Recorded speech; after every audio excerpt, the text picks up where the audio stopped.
তরঙ্গের গভীরে দৃষ্টির আড়ালে চীনের পরবর্তী প্রজন্মের অস্ত্র নীরবে অপেক্ষা করছে।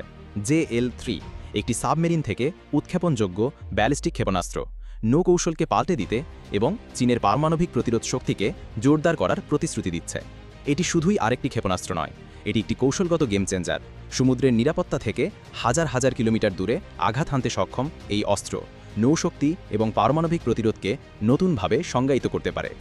বেইজিংয়ের সামরিক কুচকাওয়াজে শত শত অস্ত্র জনগণের সামনে প্রদর্শিত হচ্ছিল, যা চীনের ক্রমবর্ধমান শক্তিকে তুলে ধরছিল। তবে একটি নির্দিষ্ট এবং অত্যাধুনিক অস্ত্র সবার দৃষ্টি কাড়ল। সেটি ছিল চীনের JL-3 আন্তঃমহাদেশীয় ব্যালিস্টিক ক্ষেপণাস্ত্র। আজ আমরা আপনাদের সামনে তুলে ধরছি চীনের JL-3 সম্পর্কিত সর্বশেষ সামরিক আপডেট এবং কেন সারা বিশ্ব একে গভীরভাবে লক্ষ্য করছে। তাই গল্পে চোখ রাখুন এবং কোথাও যাবেন না।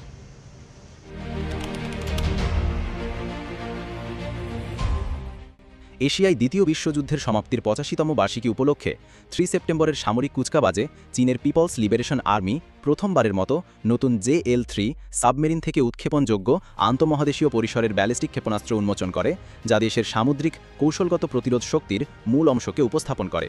এই ক্ষেপণাস্ত্রটির আকার পূর্বসূরি JL-2 এর সাথে ঘনিষ্ঠভাবে মিলে যায়, যা 2019 সালের 1 অক্টোবর অনুষ্ঠিত দেশের আগের সামরিক কুচকাওয়াজে দেখা গিয়েছিল। ধারণা করা হয় নতুন ক্ষেপণাস্ত্রটি 2021 সালের গোড়ায় পরিষেবায় অন্তর্ভুক্ত হয়েছে। JL-3 বা জুলাং-3, যার অর্থ বিশাল তরঙ্গ 3, হল চীনের সর্বশেষ এবং সবচেয়ে উন্নত সাবমেরিন নিক্ষেপণযোগ্য ব্যালিস্টিক ক্ষেপণাস্ত্র, যা গোপনীয় টাইপ 094A এবং আসন্ন টাইপ 096 পারমাণবিক শক্তিচালিত সাবমেরিনে বহনের জন্য নকশা করা হয়েছে। পূর্বসূরি JL-2 এর ক্ষমতার উপর ভিত্তি করে JL-3 দীর্ঘ পাল্লা, অধিক নির্ভুলতা, উচ্চ গতি এবং বর্ধিত টিকে থাকার ক্ষমতা অর্জন করেছে, যা একে শক্তিশালী সামুদ্রিক প্রতিরোধে পরিণত করেছে। JL-3 এর অন্যতম প্রধান উন্নতি হল এর সলিড ফুয়েল প্রপালশন, যা তরল জ্বালানি চালিত ক্ষেপণাস্ত্রের তুলনায় দ্রুত উৎক্ষেপণের প্রস্তুতি এবং অধিক নির্ভরতা প্রদান করে। আনুমানিক 9000 থেকে 12000 কিলোমিটার পরিসরের এই ক্ষেপণাস্ত্র চীনের উপকূল থেকে বহুদূরের কৌশলগত লক্ষ্যবস্তুতে আঘাত হানতে সক্ষম। একটি JL-3 ক্ষেপণাস্ত্র বহন করতে পারে বহু স্বাধীনভাবে লক্ষ্যবস্তু নির্ধারণযোগ্য পুনঃপ্রবেশযান বা MIRVs, যা একসাথে একাধিক লক্ষ্যবস্তুতে আঘাত হানতে সক্ষম। তাই এটি নীরব হলেও ভয়ঙ্কর এক অস্ত্র। চীনের JL-3 SLBM এর সঠিক গতি সর্বসমক্ষে প্রকাশ করা হয়নি, তবে ধারণা করা হয় এর আঘাতের গতি মাক 20-র বেশি, অর্থাৎ শব্দের গতির 20 গুণেরও বেশি। এই অতিরিক্ত গতি বর্তমান প্রতিরক্ষা ব্যবস্থার দ্বারা একে আটকানো অত্যন্ত কঠিন করে তোলে এবং চীনের দ্বিতীয় আঘাতের পারমাণবিক প্রতিরোধের বিশ্বস্ততা বাড়িয়ে দেয়।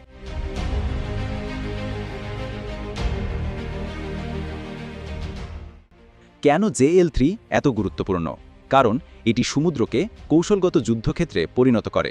এই ক্ষেপণাস্ত্র বহনকারী সাবমেরিনগুলো চলমান, গোপনীয় এবং প্রায় অদৃশ্য। এই গতিশীলতা নিশ্চিত করে চীনের দ্বিতীয় আঘাত করার ক্ষমতা, একটি নিশ্চয়তা যা সম্ভাব্য আক্রমণকারীকে নিরুৎসাহিত করে। এশিয়া প্রশান্ত থেকে বিশ্বের মহাসাগর পর্যন্ত JL-3 নৌযুদ্ধের নিয়ম পাল্টে দিচ্ছে, প্রতিদ্বন্দ্বীর প্রতিরক্ষা কৌশল এবং ক্ষমতার ভারসাম্য পুনর্বিবেচনায় বাধ্য করছে। চীনের JL-3 দ্বিতীয় আঘাতের পারমাণবিক ক্ষমতাকে শক্তিশালী করতে গুরুত্বপূর্ণ ভূমিকা পালন করে।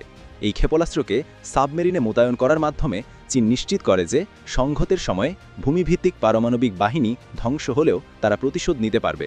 এই টিকে থাকার মতো সামুদ্রিক বাহিনী দেশের দ্বিতীয় পারমাণবিক ত্রয়ী অর্থাৎ নিউক্লিয়ার ট্রায়াডের একটি মূল উপাদান, যেখানে ভূমিভিত্তিক মিসাইল এবং আকাশপথে প্রদত্ত পারমাণবিক অস্ত্র অন্তর্ভুক্ত। JL-3 সজ্জিত সাবমেরিনের উপস্থিতি সম্ভাব্য প্রতিদ্বন্দ্বীদের জন্য প্রতিরোধক হিসেবে কাজ করে, যা বার্তা দেয় যে চীনের উপর কোনো পারমাণবিক আক্রমণের মারাত্মক পরিণতি হবে। এই ক্ষেপণাস্ত্রের দীর্ঘ পাল্লা এবং MIRVs তার কৌশলগত মূল্য বাড়িয়ে তোলে, ফলে অন্যান্য দেশের জন্য এটি আটকানো বা প্রতিরোধ করা কঠিন হয়ে যায়। আঞ্চলিক এবং বৈশ্বিক প্রেক্ষাপটে JL-3 একটি গোপনীয়, গতিশীল প্ল্যাটফর্ম যোগ করে ভারসাম্য পরিবর্তন করছে, যা চীনের উপকূল থেকে বহুদূরে পারমাণবিক শক্তি প্রদর্শন করতে সক্ষম। JL-3 শুধুই একটি ক্ষেপণাস্ত্র নয়, এটি একটি বার্তা। এটি US, ভারত এবং অন্যান্য আঞ্চলিক শক্তিকে তাদের কৌশল পুনর্বিবেচনায় বাধ্য করছে। প্রতিরক্ষা ব্যবস্থা, নৌবাহিনীর মোতায়েন এবং কৌশলগত নীতি সবকিছুই নতুনভাবে হিসেব করা হচ্ছে। সমুদ্রের নীরব গভীরতা থেকে JL3 নীরবে বৈশ্বিক নিরাপত্তাকে পুনর্গঠন করছে। সমুদ্র আর নিরাপদ নয়, নৌশক্তির খেলা বদলে গেছে।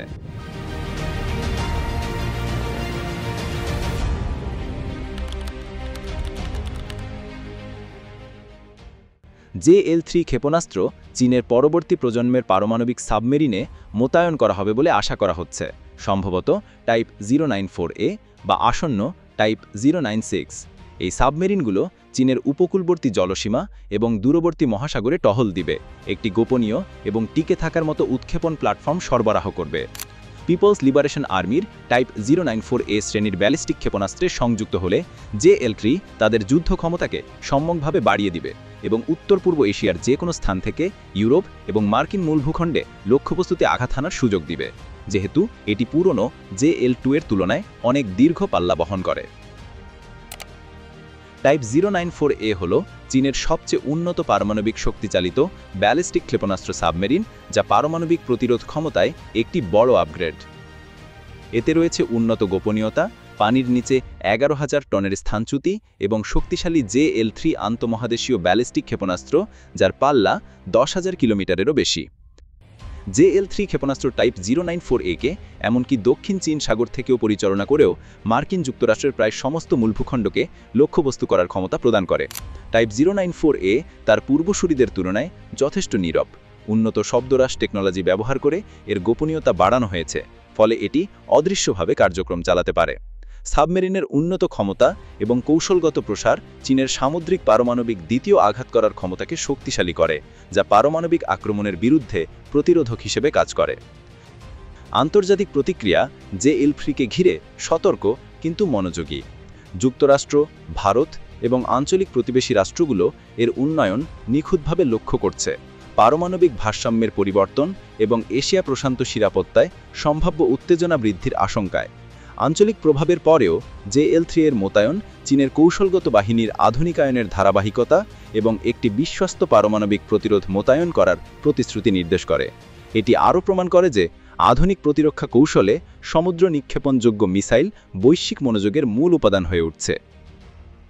তাহলে আপনারা কি মনে করেন, চীনের JL3 ব্যালিস্টিক মিসাইল কি সত্যিই দেশটিকে রাশিয়া এবং যুক্তরাষ্ট্রের মতো দুই পারমাণবিক নীতির পাশাপাশি দাঁড়াতে সক্ষম হবে? নিচে কমেন্টে আপনার মতামত জানান এবং দেখার জন্য ধন্যবাদ।